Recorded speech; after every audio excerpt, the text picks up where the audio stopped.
सोलापूर हादरलं, महाराष्ट्र हादरला आणि या घटनेनंतर एकच प्रश्न प्रत्येकाच्या मनात घुमू लागला. हा खरोखर अपघात होता का, की यामागे काहीतरी भयंकर सत्य दडलं आहे? कारण ज्या घटनेनं एका क्षणात अनेक कुटुंबांची आयुष्य उद्ध्वस्त केली, त्या घटनेमागे आता अनेक धक्कादायक प्रश्न उभे राहत आहेत. सोलापूर जिल्ह्यातील माळशिरस तालुक्यातील तांदुळवाडी परिसरात घडलेली ही घटना सुरुवातीला एक भीषण अपघात म्हणून समोर आली. पण जसजशी माहिती समोर येऊ लागली तसतसा या प्रकरणाचा चेहरामोहरा बदलू लागला. काही लोक म्हणू लागले की ही केवळ दुर्घटना नव्हती. काहींच्या मते यामागे निष्काळजीपणा होता, तर काही जण सरळ याला घातपात असल्याचा आरोप करत आहेत. आणि सर्वात मोठा प्रश्न उपस्थित झाला तो म्हणजे त्या पिकअप वाहनाच्या चालकाबाबत. नेमकं त्या दिवशी काय घडलं होतं, कसं घडलं होतं, आणि ज्या लोकांनी स्वतःच्या डोळ्यांनी हा प्रसंग पाहिला त्यांनी नेमकं काय सांगितलं? ही संपूर्ण कहाणी ऐकल्यावर तुमच्याही अंगावर काटा येईल. त्या दिवशी वातावरण अगदी भक्तिमय होतं. रांजणी गावातील अनेक भाविक सिद्धनाथांच्या दर्शनासाठी गेले होते. देवदर्शन करून ते आनंदाने परतीच्या प्रवासाला निघाले होते. कुणी देवाचे फोटो मोबाईलमध्ये पाहत होते, कुणी दर्शनाचा अनुभव सांगत होते, तर काही जण घरी पोहोचल्यावर काय करायचं याची चर्चा करत होते. कुणालाही कल्पना नव्हती की हा प्रवास त्यांच्या आयुष्यातील शेवटचा प्रवास ठरणार आहे. पिकअप वाहनामध्ये महिला, पुरुष, वृद्ध आणि लहान मुलं देखील होती. सगळे आनंदात होते, पण नियतीने काहीतरी वेगळंच लिहून ठेवलं होतं. दुपार सरत होती. रस्ता तुलनेने शांत होता. वाहन तांदुळवाडी गावाजवळ पोहोचलं आणि अचानक काही सेकंदात सगळं बदललं. प्रत्यक्षदर्शी सांगतात की गाडी अचानक डगमगायला लागली. सुरुवातीला लोकांना वाटलं चालक वाहन सावरत आहे, पण काही क्षणात वाहनाचा वेग आणि दिशा दोन्ही बिघडू लागले. वाहन रस्त्यावर नियंत्रणाबाहेर गेल्याचं स्पष्ट दिसत होतं. काही जणांनी ओरडायला सुरुवात केली, काहींनी देवाचा धावा केला, पण वेळ निघून गेली होती. रस्त्याच्या अगदी कडेला एक मोठी विहीर होती, पाण्याने तुडुंब भरलेली. आणि धक्कादायक बाब म्हणजे त्या विहिरीभोवती कोणताही मजबूत संरक्षक कठडा नव्हता. वाहन थेट त्या दिशेने गेलं आणि काही क्षणात विहिरीत कोसळलं. मोठा आवाज झाला. आसपासच्या शेतात काम करणारे लोक धावत घटनास्थळी आले, पण त्यांच्यासमोरचं दृश्य भयावह होतं. काही क्षणांपूर्वी लोकांनी भरलेलं वाहन आता पाण्याखाली जात होतं. यानंतर सुरू झाली जीव वाचवण्यासाठीची धडपड. गावकऱ्यांनी स्वतःचा जीव धोक्यात घालून विहिरीत उड्या मारल्या. कुणी दोर आणले, कुणी मदतीसाठी आरडाओरडा केला. प्रशासन पोहोचण्याआधीच गावकरी बचाव कार्याला लागले होते. प्रत्यक्षदर्शी सांगतात की विहिरीतून एका लहान मुलाचा आवाज येत होता.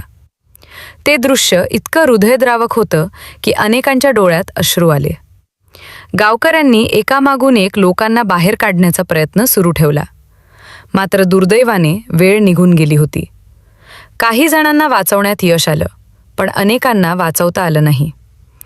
एकामागून एक मृतदेह बाहेर येऊ लागले आणि परिसरात शोककळा पसरली. नातेवाईकांचा आक्रोश, गावकऱ्यांचे अश्रू आणि घटनास्थळी निर्माण झालेली भीषण शांतता हे दृश्य शब्दात सांगणं कठीण आहे. एका क्षणात अनेक घरातील कर्ती माणसं निघून गेली होती. पण याच वेळी काही धक्कादायक प्रश्न समोर यायला सुरुवात झाली. गाडी इतक्या अंतरापासून का डगमगत होती? चालकाचं नेमकं नियंत्रण कसं सुटलं? वाहनात काही तांत्रिक बिघाड झाला होता का, की आणखी काही कारण होतं? आणि सर्वात महत्त्वाचं म्हणजे ज्या विहिरीमुळे हा मोठा जीवितहानीचा प्रसंग घडला, त्या विहिरीभोवती सुरक्षिततेची कोणतीही व्यवस्था का नव्हती? स्थानिक लोक सांगतात की याबाबत याआधीही तक्रारी करण्यात आल्या होत्या. मग त्या तक्रारींकडे दुर्लक्ष कोणी केलं आणि का केलं? या प्रश्नांची उत्तरं अजूनही शोधली जात आहेत. पण पुढे जे समोर आलं ते या प्रकरणाला आणखी गूढ बनवणारं होतं. घटनास्थळावरील परिस्थिती पाहिल्यानंतर अनेकांच्या मनात संताप निर्माण झाला, कारण स्थानिक ग्रामस्थांनी केलेले आरोप अतिशय गंभीर होते. त्यांच्या म्हणण्यानुसार हा रस्ता तयार करताना अनेक त्रुटी राहिल्या होत्या. रस्त्याची उंची वाढवण्यात आली होती, पण बाजूच्या धोकादायक भागांवर योग्य सुरक्षा व्यवस्था करण्यात आली नव्हती. विहिरीच्या आसपास मजबूत भिंत किंवा कठडा उभारण्याची मागणी वारंवार करण्यात आली होती. इतकंच नाही तर काही ग्रामस्थांनी याबाबत संबंधित अधिकाऱ्यांकडे आणि प्रशासनाकडे तक्रारी केल्याचंही सांगितलं. पण जर हे खरं असेल तर मग त्या तक्रारींचं काय झालं? आणि जर वेळेवर कारवाई झाली असती तर आज 8 निष्पाप जीव वाचले असते का? प्रत्यक्षदर्शींच्या मते वाहन विहिरीत पडण्यापूर्वी बराच वेळ अस्थिर होतं. काहींनी सांगितलं की वाहन जवळपास 200 फूट अंतरापासून डगमगत येताना दिसत होतं. ही माहिती अत्यंत महत्त्वाची मानली जात आहे, कारण जर चालकाचं नियंत्रण आधीच सुटलं होतं तर त्यामागचं कारण काय होतं? वाहनाचा ब्रेक निकामी झाला होता का? स्टेअरिंगमध्ये बिघाड झाला होता का? की चालकाची काही चूक होती? या प्रत्येक शक्यतेची चौकशी होणं आवश्यक आहे. दरम्यान सोशल मीडियावर अनेक अफवा देखील पसरू लागल्या. काही लोकांनी याला घातपात म्हटलं, काहींनी चालकावर संशय व्यक्त केला, तर काहींनी प्रशासनाच्या निष्काळजीपणालाच जबाबदार धरलं. मात्र अधिकृत तपास पूर्ण होण्यापूर्वी कोणत्याही निष्कर्षावर पोचणं योग्य ठरणार नाही. पण एक गोष्ट मात्र स्पष्ट आहे, या घटनेमागे अनेक प्रश्न आहेत आणि त्या प्रत्येक प्रश्नाचं उत्तर शोधणं गरजेचं आहे. घटनास्थळी पोहोचलेल्या प्रशासनाने तातडीने बचाव कार्य सुरू केलं. पोलीस, महसूल विभाग, आरोग्य यंत्रणा आणि स्थानिक प्रशासन एकत्रितपणे काम करत होते. जखमींना तात्काळ रुग्णालयात दाखल करण्यात आलं. अनेकांची प्रकृती गंभीर होती. डॉक्टर त्यांच्यावर उपचार करत होते. तर दुसरीकडे मृतांच्या नातेवाईकांचा आक्रोश पाहून उपस्थितांचं मन हेलावून जात होतं. एका कुटुंबातील अनेक सदस्य या अपघातात सापडल्याचं समोर आलं. सकाळी देवदर्शनासाठी निघालेली माणसं संध्याकाळपर्यंत मृत्यूच्या बातमीमध्ये बदलली होती. घरात आनंदाचं वातावरण होतं, पण काही तासातच तिथे शोककळा पसरली. अनेक घरांचे आधारस्तंभ कायमचे निघून गेले. काही लहान मुलांच्या डोक्यावरून आईवडिलांचं छत्र हरपलं, तर काही वृद्ध पालकांनी आपल्या लेकरांना गमावलं. याच दरम्यान घटनास्थळी आलेल्या लोकप्रतिनिधींनीही परिस्थितीचा आढावा घेतला. त्यांनी गावकऱ्यांच्या धाडसाचं कौतुक केलं, कारण जर गावकऱ्यांनी वेळेवर मदत केली नसती तर मृतांचा आकडा आणखी वाढू शकला असता. अनेक गावकरी स्वतःचा जीव धोक्यात घालून विहिरीत उतरले. त्यांनी जे धैर्य दाखवलं ते खरंच कौतुकास्पद होतं. मात्र या सर्वांमध्ये एक मुद्दा सतत चर्चेत राहिला, तो म्हणजे सुरक्षिततेचा. जर विहिरीभोवती मजबूत संरक्षण असतं तर वाहन थेट पाण्यात गेलं असतं का? जर रस्त्याच्या बाजूला सुरक्षा भिंत असती तर हा अपघात टाळता आला असता का? जर आधीच्या तक्रारींवर कारवाई झाली असती तर आज ही वेळ आली असती का? या प्रश्नांनी संपूर्ण परिसर हादरून गेला. आता तपास यंत्रणा प्रत्येक गोष्टीची बारकाईने चौकशी करत आहे. वाहनाची तांत्रिक तपासणी, चालकाची माहिती, रस्त्याची रचना, स्थानिकांनी केलेल्या तक्रारी आणि प्रशासनाची भूमिका या सर्व बाबींचा अभ्यास केला जात आहे. पण तपास जसजसा पुढे जातो आहे तसतसं या प्रकरणाभोवतीचं गूढ अधिकच वाढत चाललं आहे आणि सर्वांना वाट पाहावी लागणार आहे त्या अंतिम अहवालाची, कारण त्यातूनच समोर येणार आहे त्या काळ्या दिवसाचं खरं सत्य. घटनेनंतर संपूर्ण महाराष्ट्रातून शोक व्यक्त करण्यात आला. सोशल मीडियावर श्रद्धांजलींचा वर्षाव सुरू झाला.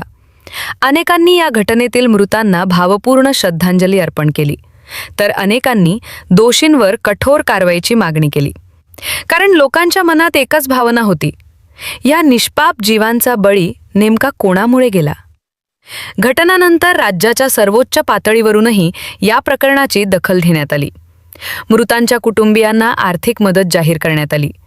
जखमींवर योग्य उपचार करण्याच्या सूचना देण्यात आल्या.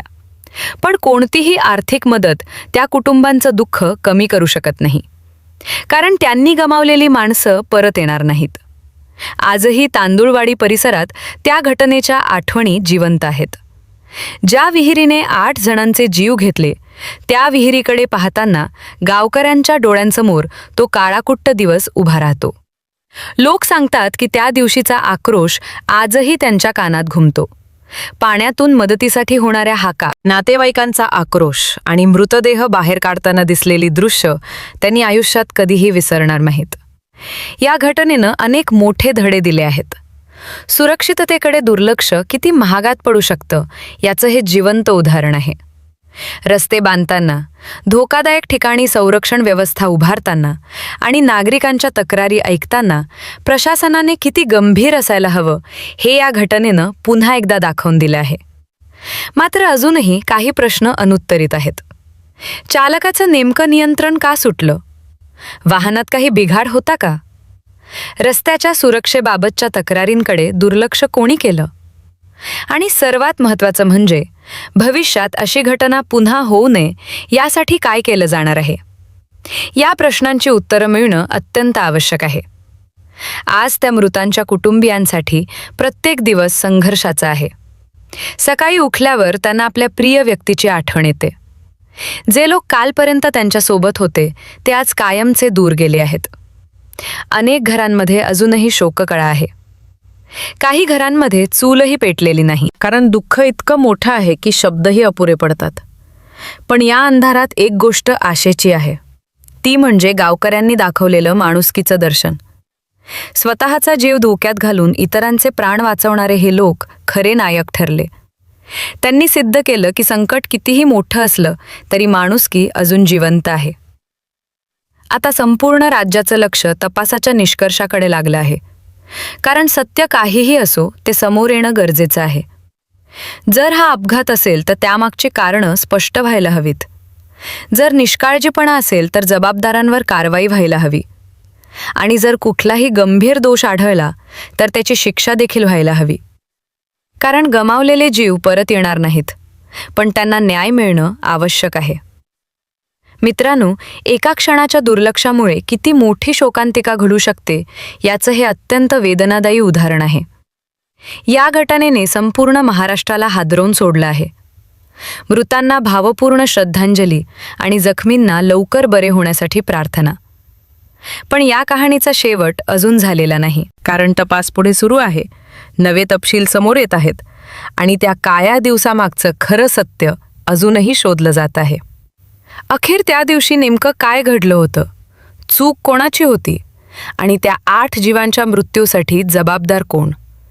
या प्रश्नांची उत्तरं मिळाल्यानंतरच या संपूर्ण प्रकरणावरील पडदा खऱ्या अर्थाने उघडणार आहे.